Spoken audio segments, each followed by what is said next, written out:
Welcome to our live webcast, White Changemakers for Racial Justice Advocacy. Thank you for joining us. My name is Cosette Strong, and I will be providing features of the web event technology, managing the chat, and presenting the session facilitator. Before we get started, I want to take a moment to acquaint you with a few features of the web event technology. At any time, you can adjust your audio using any computer volume settings that you may have. On the right-hand side of your screen, you'll see the Q&A or the chat window. There's a large window which holds all of your sent messages and a smaller text box at the top where you can type in your questions for our facilitator. To send a question, click in the text box and type your text, and when finished, click the Ask button. Your questions will be responded to at the end of the presentation as time permits. We are joined today by our session facilitator, Karol.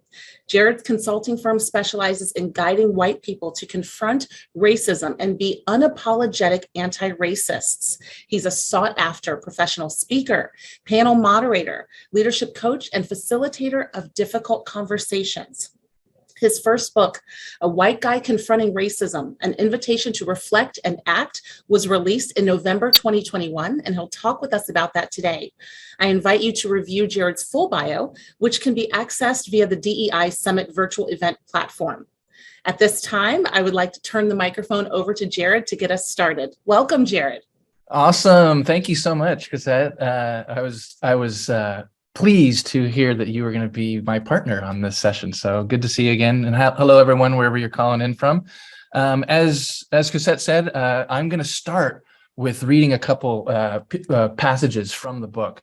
And just a little bit of how this session is going to go today. I've got some slides. I'll share some stuff. We're going to be walking through the art of storytelling and why each one of you, whoever you are, whatever your position is, needs to have a compelling story to tell. So we're going to talk a little bit about how to do that and why it's important and some of the dynamics and frameworks around that.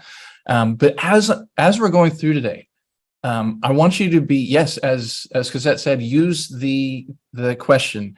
I've invited Cosette to, if the questions that come in are timely and relevant, to interject, so we don't necessarily have to wait until the end. So just know that and I've kind of entrusted her to make that decision if it's something that's relevant to as we're going through. So enough preamble. I'm going to read a couple pieces because here's the thing. The tone of today is going to be challenging and inviting. For those of you familiar with ancient China, right? The yin yang. Think of the yin yang, right? It's not opposites. It's complementary forces.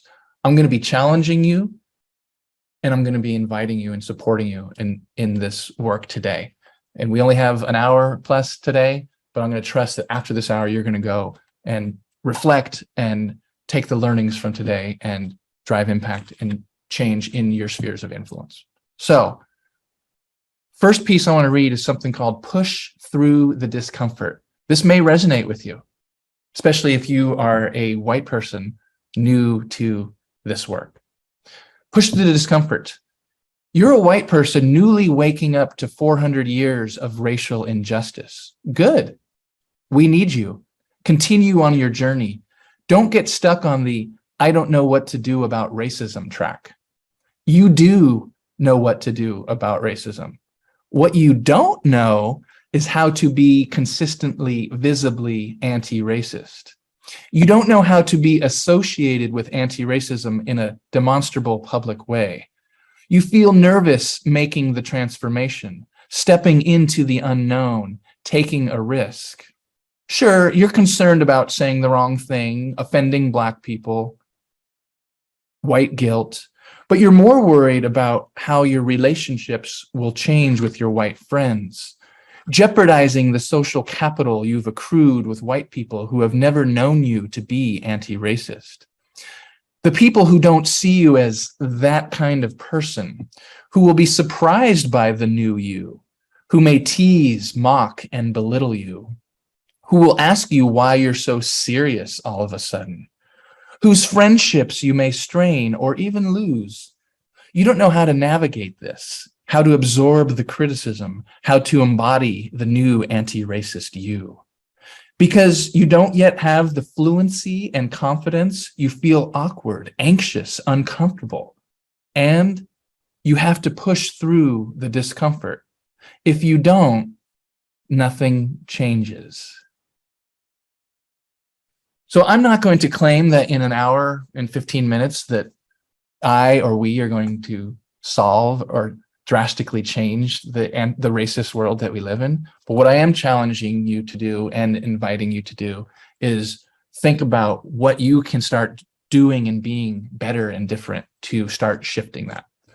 And it really comes down to this idea of stories. So in a few minutes, after I read a few more pieces, I'm going to tell a story, and I'm going to walk you through a framework that will provide you with tools and ideas for how to tell your story in whatever contexts make sense. So, stories matter. Stories matter. Your story matters, my story matters, our stories matter, the stories we tell matter, the stories we don't tell matter. Stories about race and racism and injustice and discrimination matter. Stories about gender inequity, and gender pay gaps and sexual assault and imposter syndrome and old boys networks and bro culture matter. Stories about people who are transgender and gender nonconforming and gender non-binary matter. Stories about people who are gay and lesbian and bisexual and intersex and queer matter. Stories about leadership and allyship and being an accomplice and a co-conspirator matter. Stories of privilege and power and social capital and social justice and equity and diversity and inclusion and belonging matter. Stories of empathy and vulnerability and compassion and connection and trust and relationship and humanity matter. Stories of mindfulness and self-awareness and fear and courage and shame matter. Political stories and professional stories and personal stories and local stories and international stories matter. Sad stories and happy stories and painful stories and uncomfortable stories and hopeful stories matter. You matter. I matter. Our stories matter. Anybody seeing? Great, Jared. Awesome. Compelling. Like it. But how do I do that? What stories do I tell? But before we get to that, there are all kinds of excuses that I've heard, maybe you've used around why we don't tell our stories. I've collected them here. Telling stories can change the world. Stories are unprofessional. I'm too high up in the company to tell stories. My team doesn't want to hear my stories. I don't have any good stories. My stories are boring anyway. Why would I tell stories when there's work to do? Business is about profit, not stories. I don't know how to tell a story. I'm an introvert and don't like to tell stories. Why would people trust me if I told more stories? Telling stories is too vulnerable. They make me look weak. Leadership isn't about stories. It's about results. The board would fire me if I sat around and told stories. This isn't Moth Story Hour. This is business. Oh, look at the little storyteller. Isn't he cute? Isn't everybody's story basically the same? What's all this stuff about stories and visibility and representation? I'm here to work, not listen to stories. Telling stories is too revealing. What if someone tells me a story and I start to cry? Are we really hardwired to listen to stories? Do stories really connect us? If I listen to someone's story, does that mean I have to care more about them? Do stories really create belonging? Do stories really level the playing field? Do you honestly think that telling stories can change the world? So here's the thing. Here's what this hour plus is about. It's about your evolution of consciousness. I don't know you. I can't even see you on this video, but I'm trusting that you are here for a reason. Not only in this particular session, but at this day, this Changemaker DEI Summit. And I'm assuming that you're somewhere on your journey. Maybe you're just beginning, maybe you've been on it for a while. But wherever you are, it's an ongoing thing. And so this piece is called Reflecting on the Old You, which gets to the heart of what we're going to be talking about today. Sharing stories of your evolution of consciousness is a much more authentic and compelling way to show your support and commitment to a more anti-racist, socially just, and equitable world than merely stating that you support and are committed to a more anti-racist, socially just, and equitable world. The latter might seem more powerful, more concise, more relevant, more committed, but without any personal backstory or context, these statements alone often come across as trite platitudes or insecure boilerplates that we've heard from 1,000 other people. We want to know how you've changed, how you've arrived at your present stance and worldview. We want to know what you used to think and do, or not think and not do, and what and why and how you've learned to evolve your thinking. Then, when we hear your current position, it's more believable. When you're vulnerable, sharing your past thinking, your mistakes, your embarrassing history, we are more likely to connect with you on a deeper level. We're more likely to trust that your current position is honest. It's not always easy to explore and reflect upon the old you who was unaware of everything that the new you believes so strongly. And when you invest the effort to more accurately and humbly articulate your journey, you will make a bigger impact, which is what we're here to do. So you might be saying, well, great, Jared, what about your story? We'll get into that. I'm going to share a story off book in a minute, but I want to give you a glimpse into who I used to be before I go into that very specific story. This piece is called Back Before I Started Telling My Stories. And I start with a quote from Jennifer Brown. Some of you may know her or know of her. Can we trust each other with our stories? That's where we find belonging. Back when I was too embarrassed to tell anyone I had a gay dad. Back when my family was too poor to afford cool clothes and I got bullied. Back when I had a job stealing quarters out of newspaper racks because it paid more than minimum wage at Soup Plantation. Back when I was ashamed to live in an apartment when most of my friends lived in houses. Back when I was casually racist and sexist and homophobic, not out of malice, but out of ignorance. Back when I judged people on whether they were good at sports. Back when I chose my friends by the amount of beers they could shotgun. Back when I almost flunked out of college because of aforementioned drinking and sports. Back when I didn't read. Back when I listened to A Tribe Called Quest and thought I had culture. Back when I mocked and dismissed and othered and ignored everything I didn't know or care about. Back when I wasn't truly connected to anything or anyone or anywhere. Back when I was lying and covering and bullshitting. Back when I was insecure and lonely and immature. Back when I didn't know to whom or what or where I belonged. Back when I was afraid to trust. Back before I started telling my stories. I'm going to tell you a story. And as you're hearing this story, be thinking about your version of it. Thinking about your story. Be thinking about what are the components of this story that you are connected to, maybe you don't understand, are wondering about, are curious about. We're going to have time to unpack that in a little bit. So I'm on the 19 Polk bus in San Francisco. Coming back from the bookstore, I'm visiting my dad in San Francisco. I'm about my mid-20s, maybe 24. And it's a Thursday night about 9 o'clock. And on my lap is a stack of 3 or 4 books that I've just bought. And I get on the bus and it's pretty empty.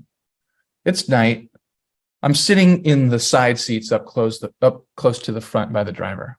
A few stops later, a black man gets on the bus and he sits down practically right next to me, which was kind of awkward because there are only about 3 other people on the entire bus. After a minute, maybe 30 seconds, he points to the book at the top of my stack. He says, "That book changed my life." The book he was referring to was Invisible Man by Ralph Ellison. I said, "Oh, cool. My dad suggested that I pick it up." He said, "Your dad's a smart man. More young white kids like you need to be reading books like that." And what followed was about 10 minutes of dialogue about books and racism. I told him that my dad was a gay man. We talked about homophobia. He was from Harlem. He talked about art and music and poverty and culture. I talked about visiting my dad in San Francisco. I talked about how I was just becoming a reader, how I was a college athlete. And we had an exchange, a connection, a budding relationship. About 10 minutes later, he got off the bus and he walked into the dark San Francisco night. A few stops after that, I got off and I was walking the few blocks back to my dad's house. And I was buzzing with excitement. Here I was, a young man in the big city, riding the bus to the bookstore, having intellectual conversations with strangers on a dark San Francisco night. And I come into the house and my dad says, "How was it?" I said, "It was great." I showed him the books I got.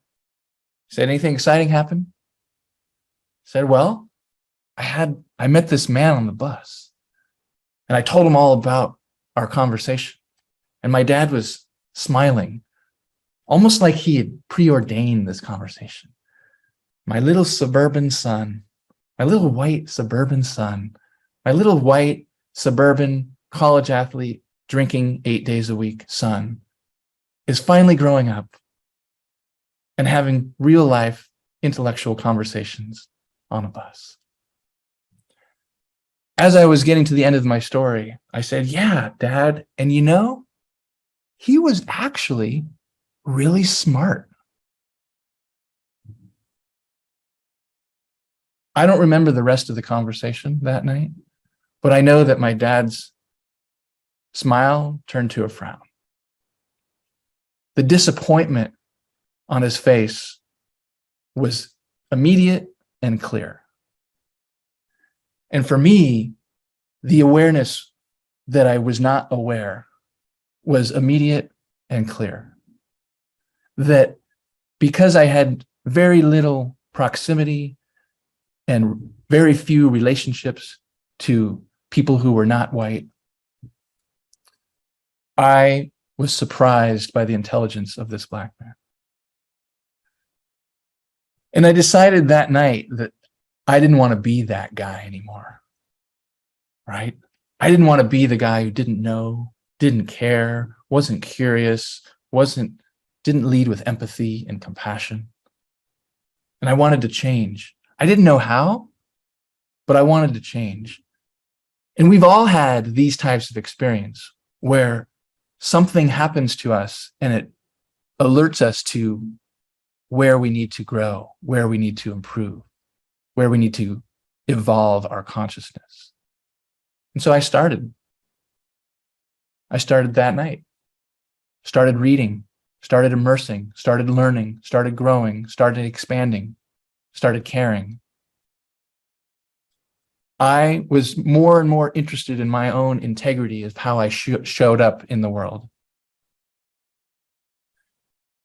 And that led to the next 25 years of doing this work.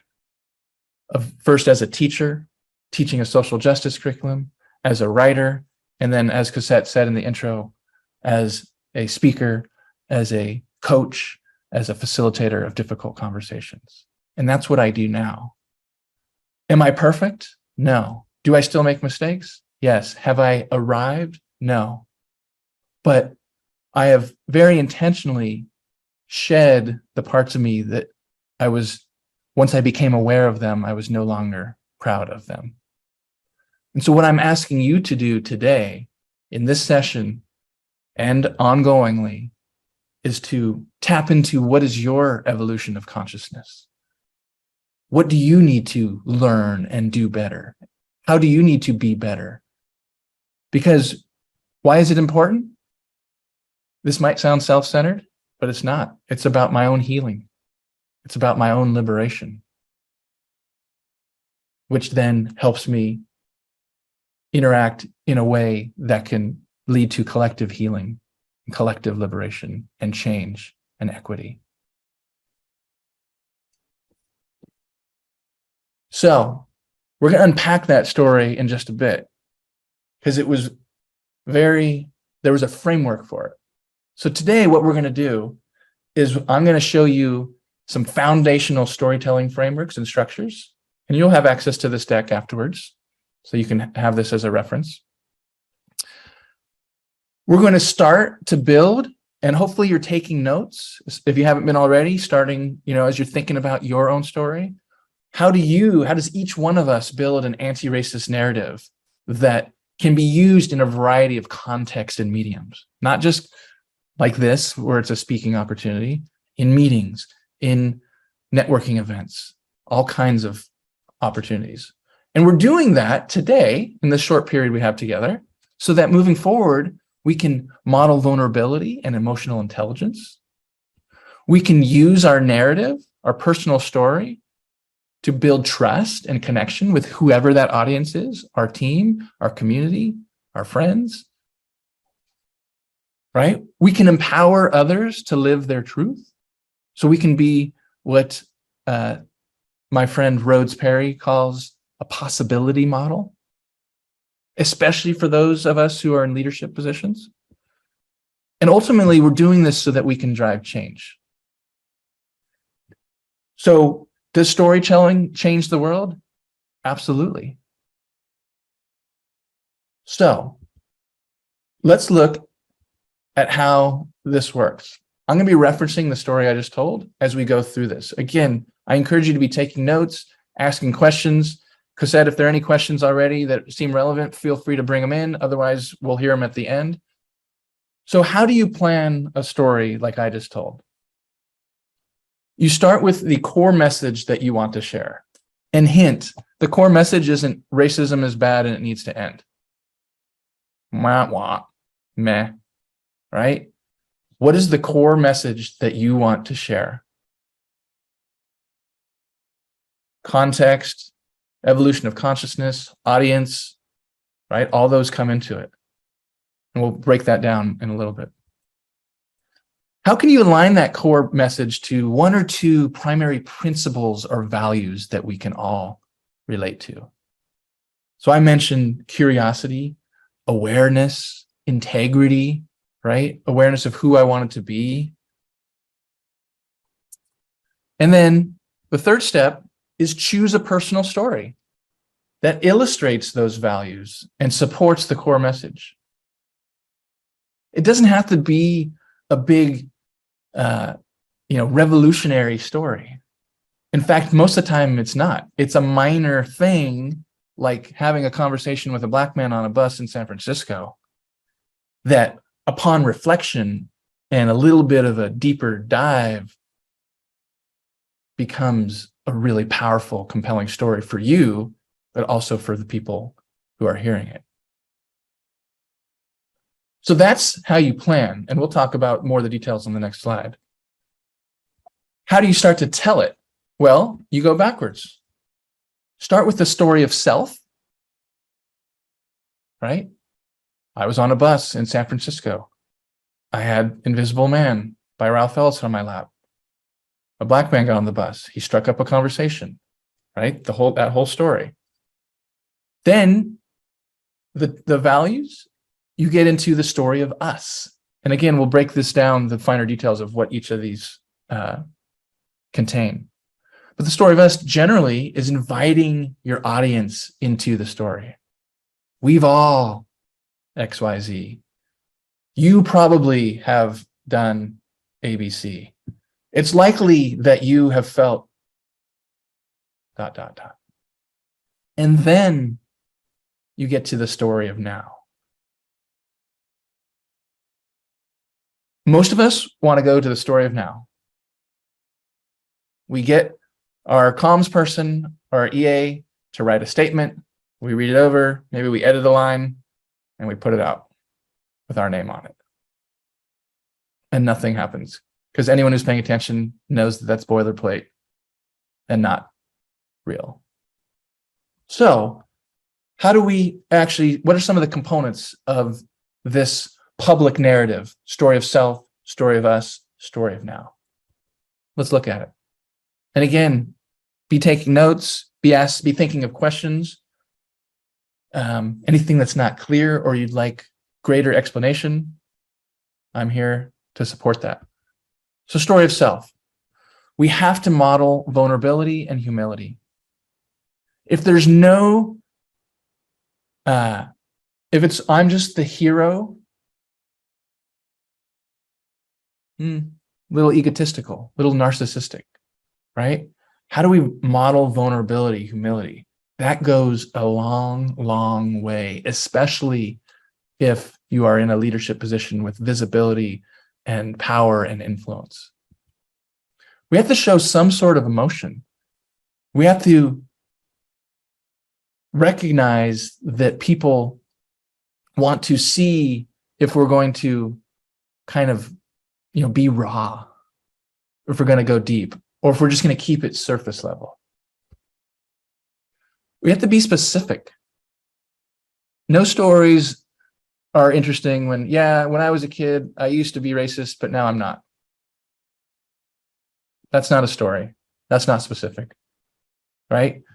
Hone in on a specific event, person, etc.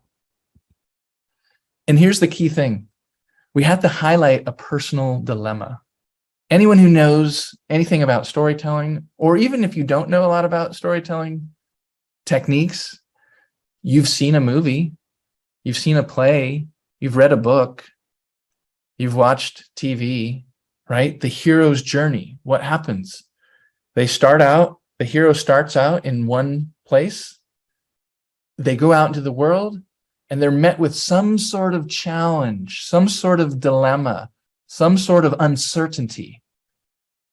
And they don't immediately know what to do about it.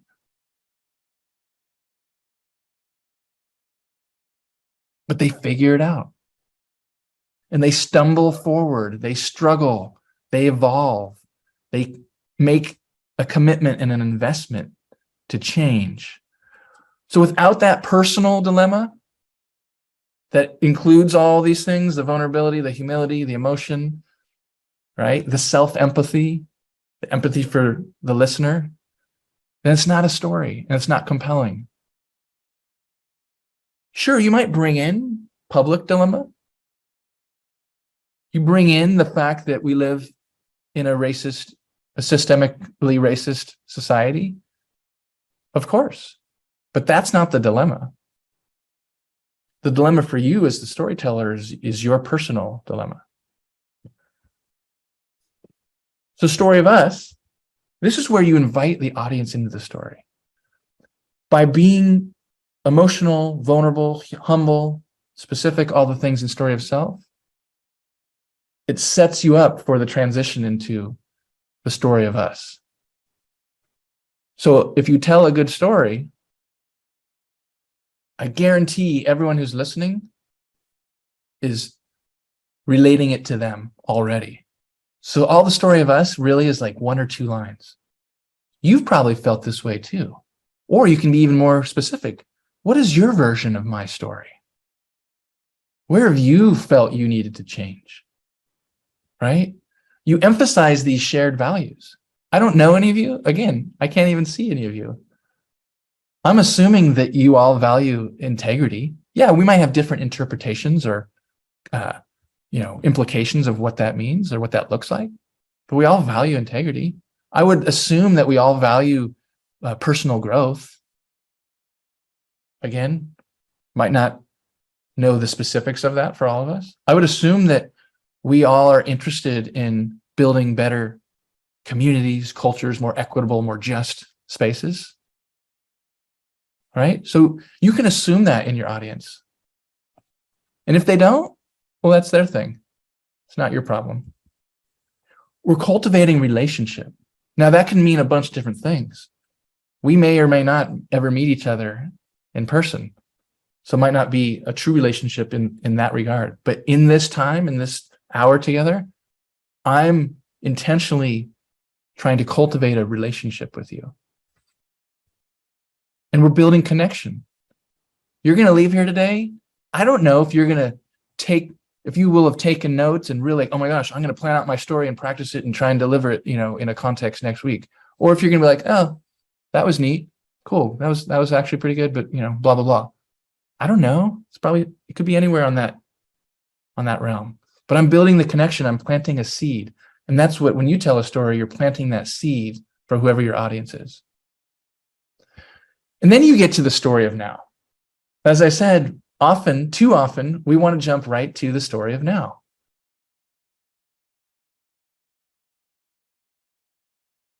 But it's not compelling.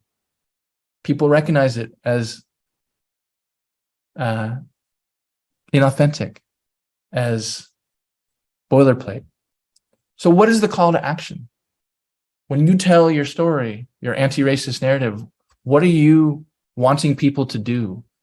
What are you wanting them to be? How are you wanting them to change? And the context, of course, influences that. If it's a team, if it's a company, if it's social, if it's political, if it's at a conference, that all matters. Why does it matter?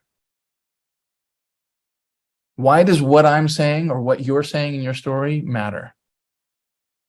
You don't necessarily have to articulate that specifically or explicitly, but it should be clear in the lead up to it. What are the takeaways? What do you want people to do? And lastly, and overarchingly, why should people care? Why should people care about the story you've just told them? You may or may not care about, this white dude who you've never met, about his conversation with a black man on a bus in the late 90s in San Francisco.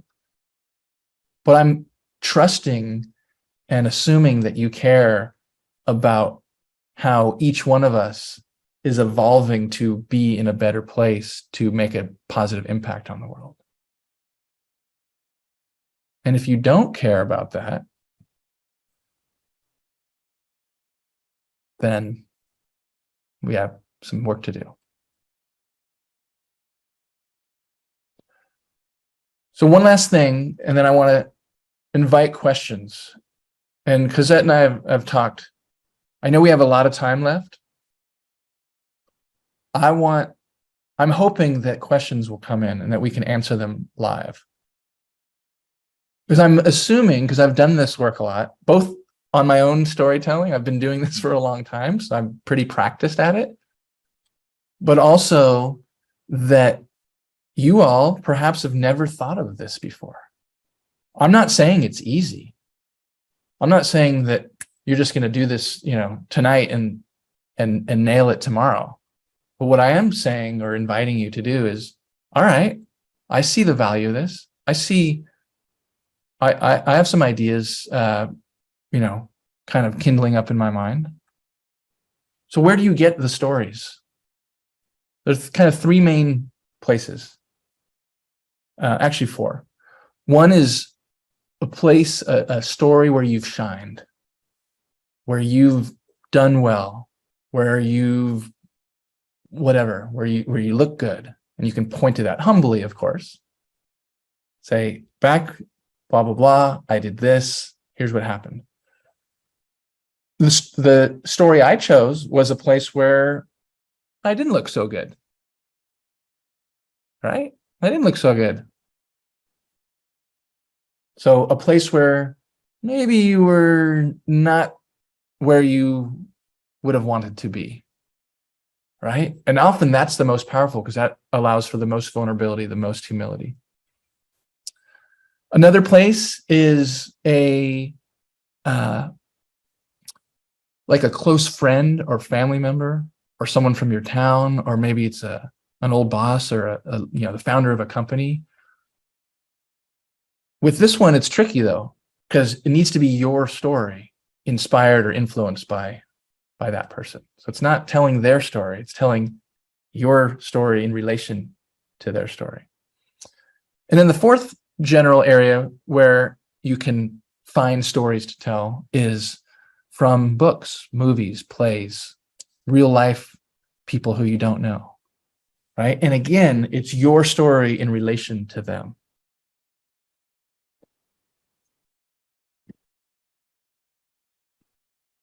So that's what I've got for you from a presentation. I know we have a good half hour plus. I see there are no questions yet, but I've invited Cosette, and we've done this before, Cosette. Oh, there are two so far. Yay. Okay. Do you want to bring them in and we can try and answer them? Yes. So I have been engaging with someone in the chat, and I'm really hoping not to mess up their name. Tarika graduated from a PWI. And Jared, I don't know if you want to talk with the audience about what a PWI is, but Tarika's story, she says, I have many stories where I have surprised, and she put that in quotes, surprised white people. What I have often found is that they were dismissive of my feelings when I shared that I was offended. And then they would provide their justification as to why I should not have been. Like, we love athletes, you shouldn't be offended. We didn't mean anything. We love athletes. And so the follow-up question was, how would you advise people, especially white people, when interacting with people that don't look like them and have offended them, to receive or respond to feedback that they have done something offensive? Mm-hmm. That's Wow. That's a good one.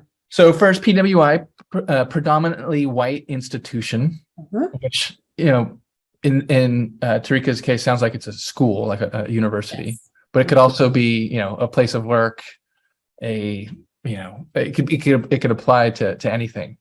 And I particularly like that acronym because many of us have probably heard of HBCUs, yes. Historically Black colleges and university. And HBCUs started because Black people weren't allowed to attend PWIs, or not even P, like WIs, right? They couldn't. So that's why they started. So I like the fact that there's actually a label or a name for like the norm. So I just want to shout that out just as a kind of a way of thinking, right? Because often, and this gets to what I hope will kind of answer Tarika's question, is white people, and I know because I did this, and I probably still do this, we think that our norm is the norm. And anything that is different can be seen as a challenge or as a threat. So when we're used to privilege, equity feels like oppression. So what I'm hearing from Tarika is, all right, hey, I'm trying to tell my stories, maybe, perhaps in some of the ways that I've just been sharing, and it's not really received positively. Right. And I get that. A defensiveness. Did you? Yeah, a defensiveness. I've been in situations like that before, where I'm simply, as you said, Jared, I'm simply sharing my truth. I'm simply sharing my story, gleaned from the perspective, the lens through which I look, and there is that defensiveness, and that's an impediment to good relationship. Exactly. And so here's what I'll say, and I don't know who's on the call, what the racial or other backgrounds are of the folks on the call, but if for white folks, the burden is on us.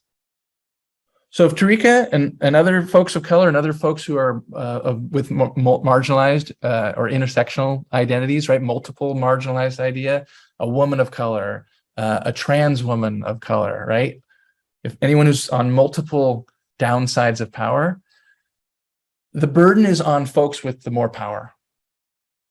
So I believe that too many white folks in power are expecting Black folks, other folks to tell their stories as almost like inspiration porn, to show us how resilient you are, right? And for every incident that Tarika explains or describes where it's like, oh, was it that bad? Or, what does that mean? They challenge it, they trivialize it, they dismiss it, right? That's gaslighting, right? What I think is equally as bad is like, oh my gosh, that's so incredible. Yeah. Wow. Like, you're so strong, right? It's almost like this patronizing. But what's missing is the thought that, oh, I, powerful, influential white man, also have a story and should be telling my stories.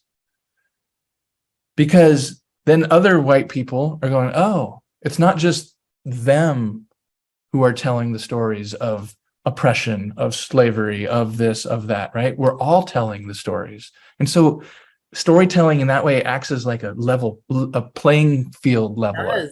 Yes, a playing field leveler. Yeah, and that's why I read off, at the beginning, some of those pieces from the book, that one where I was just listing all those excuses, right? I get it.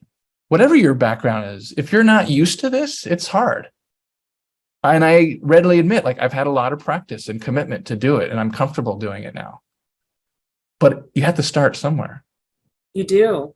I love you. I love that you said that. The perfect next is going somewhere. So often I have found that, a lot of times white people, they want to be involved. They want to share their stories. They don't know what to do. They're scared of saying the wrong thing. There's so much hesitation. And you saying, you need to start somewhere, I think is so valid and good for people to hear, and what do you say to people who are hindered by that fear of doing or saying the wrong thing? It's like the deer in headlights. It's the analysis by paralysis. What do you say to people? Well, there are a couple ways I look at it. One is this, and I think I mentioned this phrase earlier on, like this idea of stumbling forward, right? And especially folks who are, and I keep referring back to this kind of group of people, like people who are in positions of power and leadership, because they're, right, when we're in higher positions, we've, whether rightly or unjustly, we've gotten, we've been given or earned or whatever combination of like, hey, we're at the top, we're hardworking, we're professional, we're right, all these things. But what I want to know is, all right, how do you show vulnerability that is not, that you don't see it as a weakness, but as a strength, right? So this idea that we're supposed to, like, well, if I don't know all the answers, if I come across as like, not having the solution, then it's just going to make it worse. And so, for example, if, let's say I was Tarika's boss and she came to me and said, hey, I've tried to tell my story and people just dismiss it. And, I'm worried about, I don't feel good. It's I'm being gaslit, right? What is my, there are two realms here, right? One is to hear that, acknowledge that, and be there for her. But also finding ways to be a voice of equity that doesn't have the answers, that has the awareness and the acknowledgement. So if you think about empathy, empathy isn't solutioning, right? To use a corporate word, right? It's not solutioning. Empathy is listening and acknowledging. So maybe perhaps at the next meeting, hey, I just want to share that, we're trying to build a team here and none of us is perfect. And I want to make sure that everyone's story is believed, is valued, is welcomed. And, of course, there are dynamics. You don't want to, confidentiality, but then that's the perfect opportunity to tell a story. It is. When I was a kid, I didn't grow up with many Black people. Mm-hmm. But I remember in first and second grade, there's this kid named Langston. And Langston and we got along great at school. We played soccer at recess. We ate lunch together. But I never thought to invite him over because he was Black. But when I look back on it, I realized that I was perpetuating that divisiveness, that I'm better, that I'm normal and he's not. And I still think about Langston. Wow. Today. And so team, company, whatever, again, whoever the audience is, let's think about how are we perpetuating inequity as we interact with our colleagues and we make decisions and right? Like, boom, there's a 90-second story. Yeah. It shows vulnerability. It doesn't say we have to do better and we need, X number of things by Y date. Like, no. Right. Right. You're saying, hey, right. And so then everyone's like, oh my gosh, Jared, our CEO, did he just share that? Like that, he wouldn't play with a Black kid at home when he was 9? Like, wow. Right. Yeah. And so having that awareness of what the impact now, if you just do it once a year and then, no one hears from you, then it's like, okay, that was performative.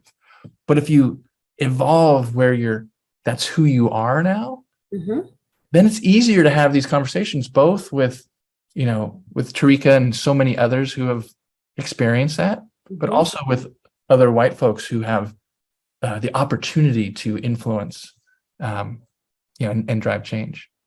I love, you sharing that story. And like you said, a quick 90 seconds hit all of the things that we're talking about. You showed vulnerability, you showed growth and progress, you showed self-awareness. And the lesson in there is, you really reflecting back and thinking, I perpetuated this narrative. I put a wall between myself and my friend Langston, and really didn't, maybe you didn't even mean to, but reflecting back, that's what happened. And one of the things that I think, can also be quite harmful is, making assumptions about others. One of the things that Tarika said in the chat is that, when in college, she was not an athlete, but the assumption was that she was.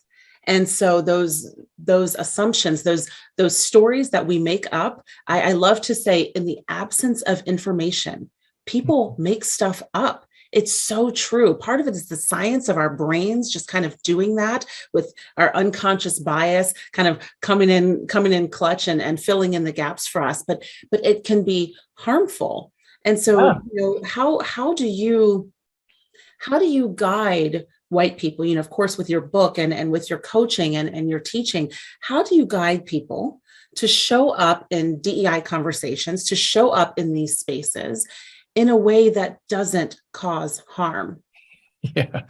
I mean, that last line right there, right? Because I'm laughing because it happens way too often. So it's this combination. I mean, there's no, I don't have a formula for this.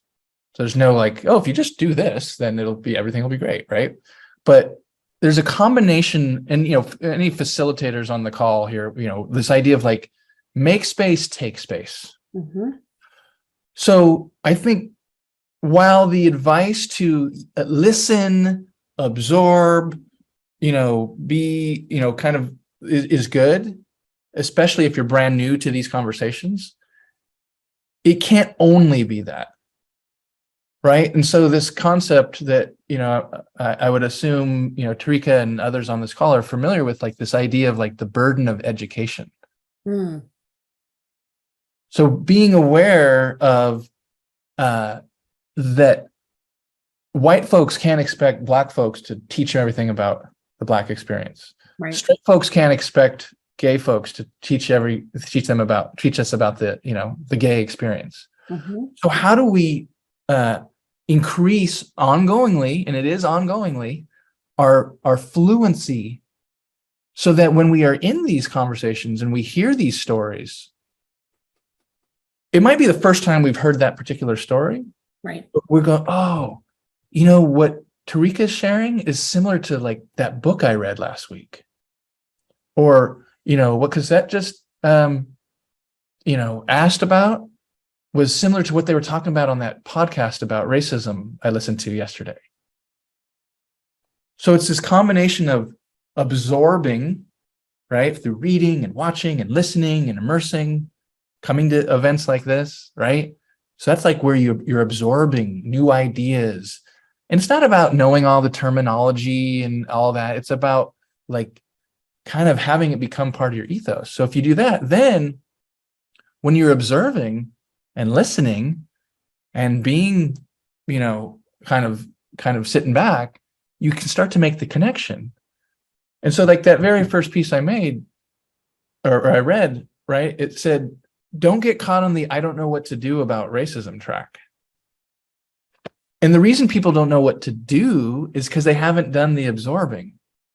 So then they're in these situations and they don't know what to do because they have no context, because they haven't read any books. They haven't listened to any podcasts. They don't follow any Black folks on social media. Their whole world is white. Mm-hmm.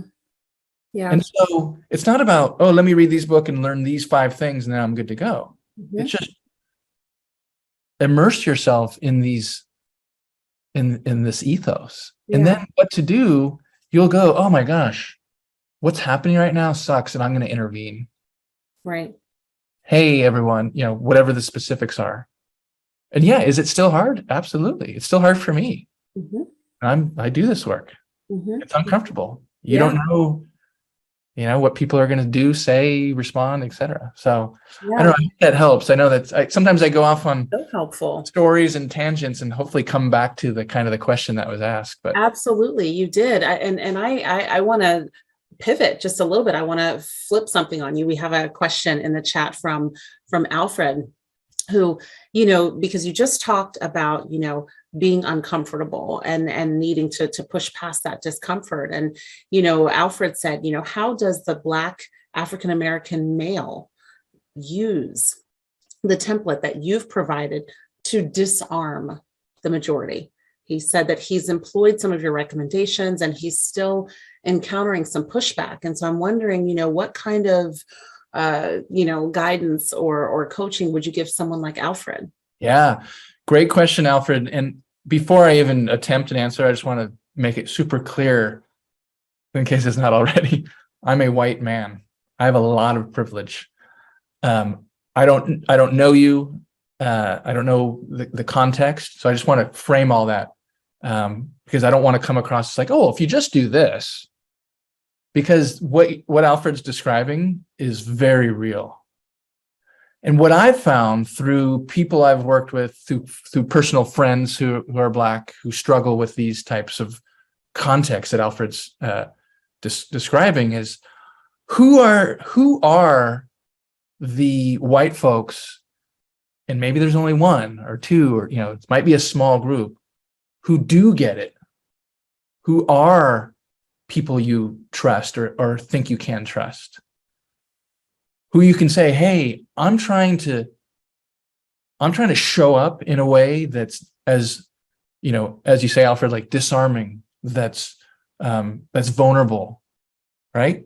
Because the whole idea of like bring your whole self to work, yeah, easy for me, Jared, white guy, to do, but just bring your whole self to work. That's right. Well, I might accept you. I might be cool with that. I might acknowledge and appreciate and celebrate that. But if everyone else doesn't, then you're like, well, screw that. Right. It's not worth it. Right. So how does, Alfred, is there someone where you can confide in and say, hey, here's what I'm trying to do. Here's who I'm trying to be. Here's how I'm trying to influence things. I need your help. And even that's risky, right? Yeah. What if I go like, Yeah, sorry. Yeah, hey, thanks for coming, but I don't have time. Or, Yeah. yeah, well, what do you want me to do? Tell me what to do and I'll do it, right? Puts the burden. So I get it. It's tricky. I Hmm. don't have, an answer, let alone the answer. But I think, and I'm influenced by a lot of kind of Buddhist mindfulness thinking, Hmm. and specific to this conversation and to Alfred's question, Black folks who are both uh, through lived experiences and through their work are at the intersection of racial justice and mindfulness. Hmm. And again, I say this as a white person, knowing that Alfred and others who are folks of color might be like, yeah, whatever, white dude. But this concept of like investment in, but not attachment to Mm. the outcomes. Hmm. So there's something about, the integrity. Like, this sucks. I mean, I'm reading this comment over and over again. Like, it sucks. Yeah. I've encountered your recommendations and still encountered pushback. Like, Right. it's like, Yeah. ah, right? I get it. Yeah. And so how do we live in our integrity and find the people who we can trust, who do get it at least a little bit, Hmm. and knowing, like, you know what, this sucks that I have to do this, to live this way, to think, to have this burden, this weight, Yeah. and I know it's the right thing. Yeah. Yeah. I love that you mentioned that. We have another question in the chat from Luke. Luke is a white male, and he says, I'm a white male. I'm conditioned to be Yep. respected, valued, listened to more than others, right? It's privilege. We talk about this all the time. And he says, I often feel the need to step back so that other people's stories and their perspectives can be amplified and they can be more at the forefront. And so Luke is navigating this tension of, he says, I often swing too far. And then my perspective and story don't matter in the larger context of the racial and even the gender dynamics that we're all experiencing in our culture. And so he says, while all of our stories are important, can you discuss a little bit of that Yeah, navigation, navigating that tension of stepping up and stepping back? totally. Yeah, Luke, great set of questions and dynamics you're describing. A couple things I'll say. It depends on your position. So the bottom line is, some of us have more opportunities to tell stories because of our position, right? And so so there's that. There's a difference between vulnerability and TMI, right? Sometimes people conflate them. Yes. Like, people don't want to hear all my dirty laundry. It's not dirty laundry. You're being vulnerable. Don't do the dirty laundry. Yeah. You're right. For the most part, people don't want or need to hear that, and it doesn't serve what we're trying to do here. So Mhm. just making, having a deeper understanding of what vulnerability means. The other thing is, I think people might be familiar with this concept of intent versus impact, right? It's kind of a DEI concept that a lot of people, teach and have heard about. And the idea is like, well, here's what I meant to say, but here, how it was received might be different. So my intention was to, compliment you, but the impact was you actually, uh, offended me, right? And so you get into that whole thing. So I don't want to go deep into that because that's not the point I'm trying to make. The problem with that, though, and I think or a challenge with that concept, is that people mistake intent with intentionality. So Luke and others, because I think what Luke's question is illustrative of kind of a lot of white folks, the challenge, the dilemma is how, like, you're asking the right questions. How do you, and I'm not saying tell a story every single time. There are times when you sit back, but when you are going to tell, how are you doing it in the service of progress, justice, equity, etc.? And again, you might not always get that right?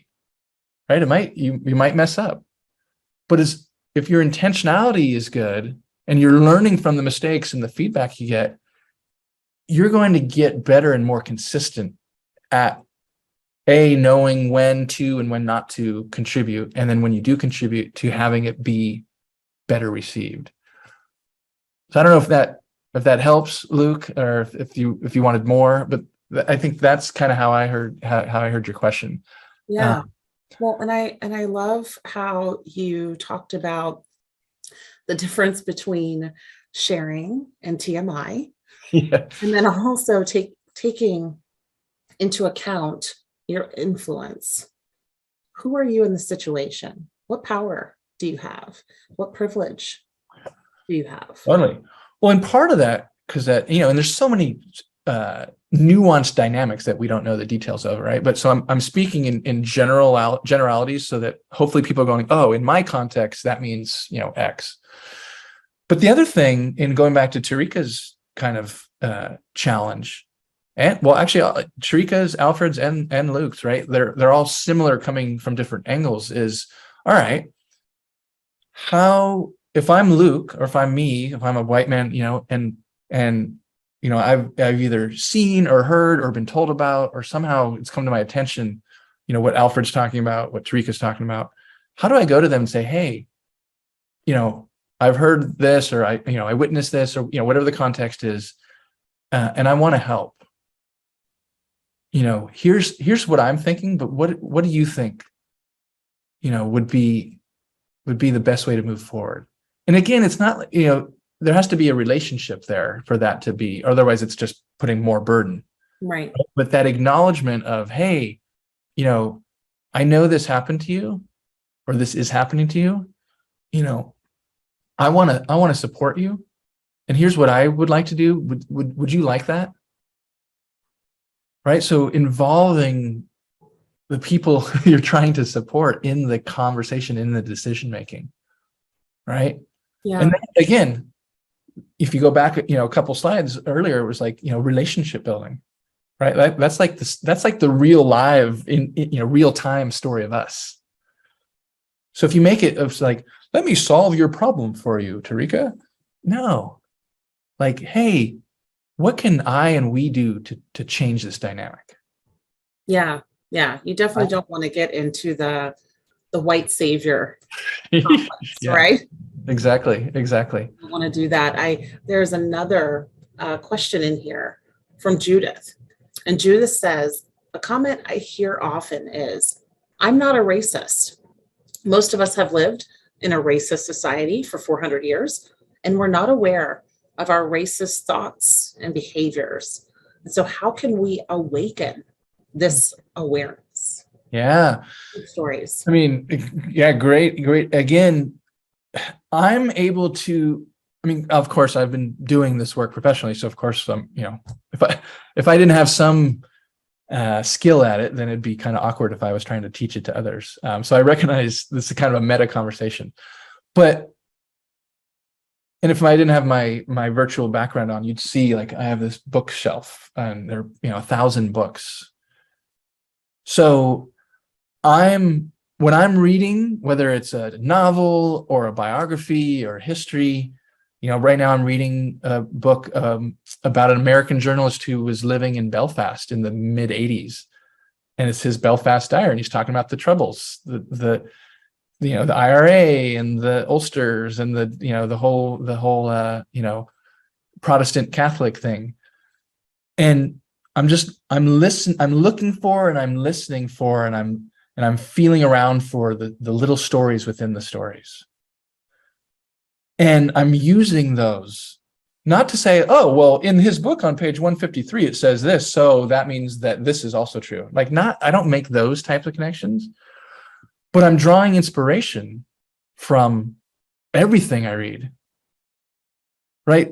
So he was telling this story around, there's basically this, they call it a peace wall. And I think it might still be there today. I'm not sure. Like, there's this peace wall, which is kind of an ironic name because it's meant to keep people apart. But it is kind of preserving the peace. Back in the 80s, I don't think they had built it yet, or there was like a part, and there were these kids, like two 10-year-old kids, one Catholic on this side and one Protestant on this side, and they were throwing rocks at each other and, racial, religious slurs and ethnic slurs. And then, it's like 6 o'clock, and this is the journalist reporting this, the American journalist, and he said, yeah, and then I overheard one kid go, hey, Billy, I got to go home for tea, but I'll be back in about half an hour. So I'm not sure what to make of that, but like, that's powerful. Here are these like enemies engaging in this, because it's kind of like, that's just what you do. But then he had the courtesy, like, hey, I got to take a break. I'll be back in a little bit. My mom's calling me. So I guess as I'm telling this story of reading this story, like, there's something to, like, how do we tap into, to get to Judith's question? Like, how do we, especially as white people, tap into our own humanity so that we can better see everyone's humanity? Right. That's what racism is. That's what it's dehumanizing. Yes. So I don't know. I kind of, that might have been a tangent, Judith. I'm not sure if I answer that directly, but that's kind of what came to my mind. Like, the more stories we hear about and appreciate and really think about can inform how we move through the world and what stories we tell and how we tell them. Absolutely. And I am a big fan of customizing the things that I'm saying and the stories that I'm telling to have the greatest impact. Yeah. Perhaps my story might not reach you, but if I told the story of Belfast, it might resonate in a different way. We have another question in the audience from Alana, and Alana says, Jared, have you ever told your story and still felt or heard pushback because you're a white male? I think sometimes as a white woman, I stay silent because I'm afraid someone might not hear my story the way I intended it to be heard. Yeah. And a great question, Alana. And I see some parallels in what Judith was asking too. So maybe I can kind of all the time. And that's not my problem. That's their problem. Now, that doesn't mean screw you, you didn't get it, you're a jerk. It's, hey, okay, how can I tweak it? How can I learn? But there are always going to be people who don't get it, don't care, doesn't resonate, don't believe you, right? We talk about gaslighting and everything. It's mostly, folks on the downside of power, but anyone can be gaslit. Yeah. Right? I told a story, I think by way of example. Well, actually, before I tell that, Alana, I think this goes back to this idea of being invested in and committed to change, but not attached to it. So I'm confident in the integrity of my story and the purpose and the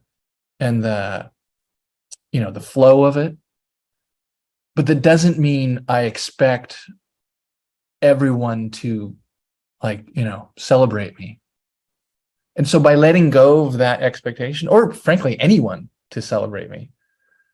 So by letting go of that attachment and that expectation, it allows me to focus on what I believe is the right way to go about it.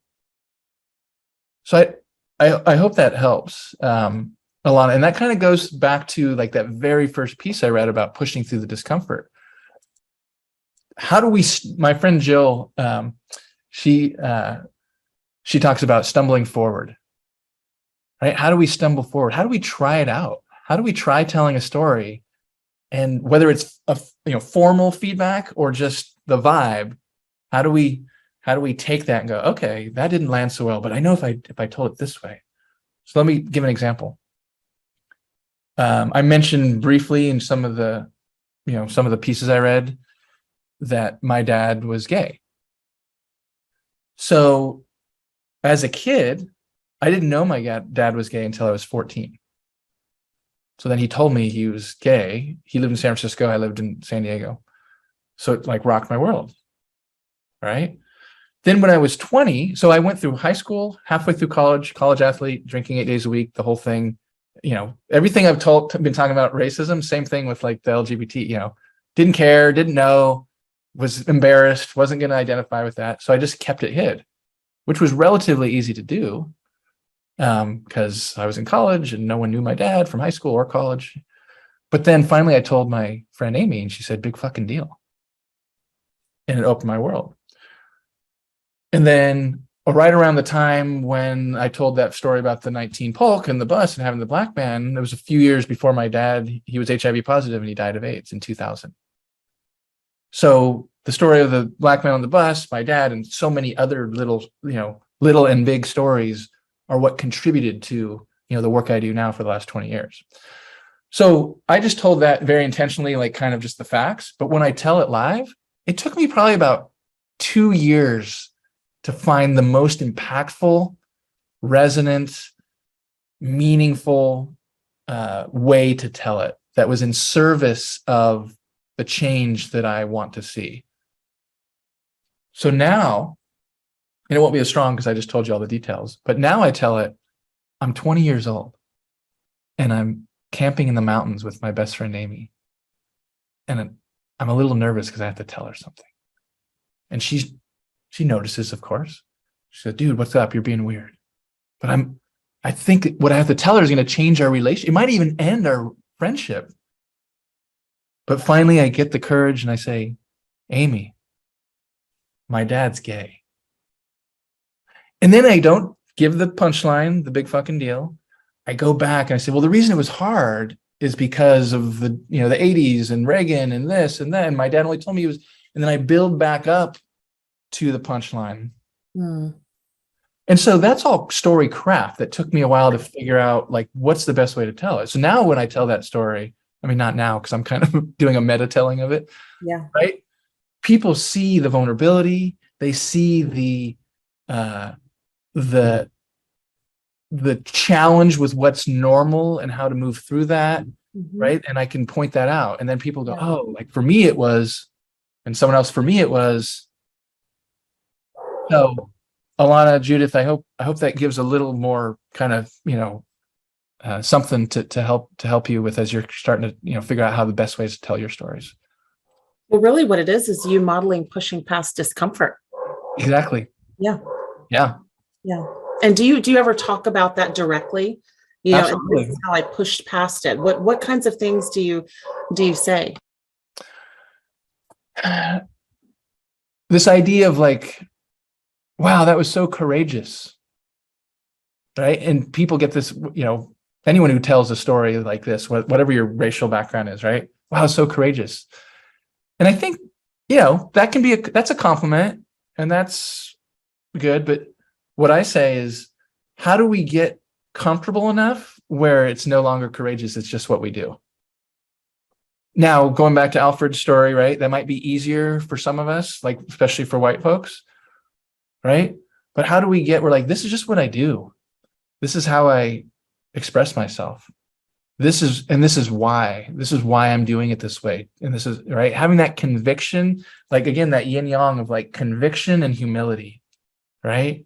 Challenging and inviting, right? Commitment and detachment, right? These are all like important mindsets to keep in mind, or else we're going to burn out or we're not even going to get started. And neither one is good.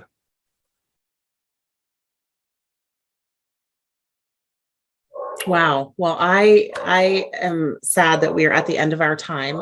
I've loved this. I've loved hearing more about your beginnings. I've loved hearing more about your book. I've loved hearing more about why the book needed to be written. I've loved hearing more about your coaching style, your facilitation style, the vulnerability that really is foundational in what you talk about. And so thank you so much, Jared, for being here and for sharing yourself and your beginnings with us. I hope that the plank challenge that you've been doing goes well. And I like I said, I'm going to give you in 10 days that congratulations on LinkedIn, that virtual high five. And so on behalf of Greenville Chamber's 6th annual DEI Summit and presenting sponsor, Michelin North America, Thank you, Jared, for being with us. And thank you to our audience for your presence and your participation in this event. And at this time, you may log out and transition to the next segment of today's summit as per your agenda. And this concludes this session. Thank you. Enjoy the rest of your day. Thank you again, Jared. You're very welcome. Thank you. And thank you, everyone.